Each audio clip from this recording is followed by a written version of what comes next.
think there are many whites who act friendly toward Negroes. A fox acts friendly toward the lamb.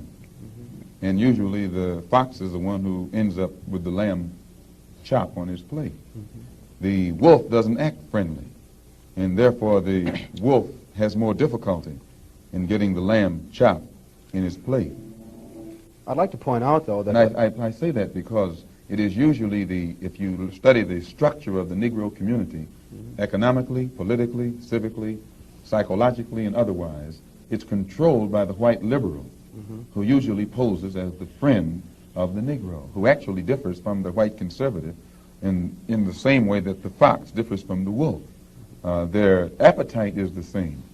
Their motives are the same. It's only their mannerisms and methods that differ.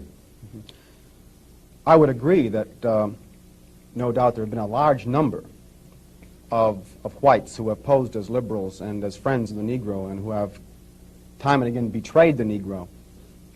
On the other hand, I think one could point to a large number of whites who have struggled for civil rights, for equality, and have got little or nothing out of it, other than quite a few bruises. Give me an example. Well, the large number of white students who have gone into the South, for example, working for SNCC and other organizations. Not working for SNCC or other organizations, but working for the white political machines who benefit by the voting efforts of Negroes. Okay.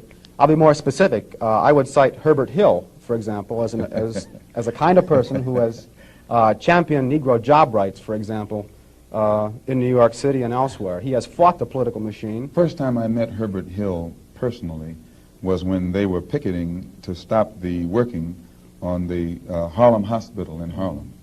Negroes for 10 years had to fight the city to get an annex built on the Harlem Hospital. Because in Harlem we need a hospital more so than anything else. Our people are sick. Plus we do a lot of cutting and shooting of each other, though we profess to be nonviolent. And Herbert Hill brought his forces out and stopped the working on that site. This is the first time I ever saw him. Then when work was brought to a halt on a hospital in Harlem, the same Negroes tried to stop the work at the Downstate Medical Center in Brooklyn, which is predominantly white. They were out there for 3 months during the summer. Couldn't stop anything. And I never saw Herbert Hill out there one time. Now, whenever it takes a stoppage of something that's going to affect the white man, you find the white liberal absent. But when it involves something that primarily will affect the best interests of black people, and black people only, then that white liberal is present. Herbert Hill is the labor secretary for the NAACP. And if he was interested in black people, he would prepare a black man with the type of knowledge and understanding of the labor troubles involving black people that would enable a black man to sit in the same position as Secretary of Labor or Labor Secretary in the NAACP. I'm suspicious of whites who join Negroes and always have to be in the lead, who always have to be the head, who always have to be at the top in Negro organizations. Those whites who really have the interest of blacks at heart, let them give some advice to some Negroes and stand on the sideline. But don't join the organization and then get at the head of it and pose as a friend of Negroes. Well, I would defend his sincerity and his commitment.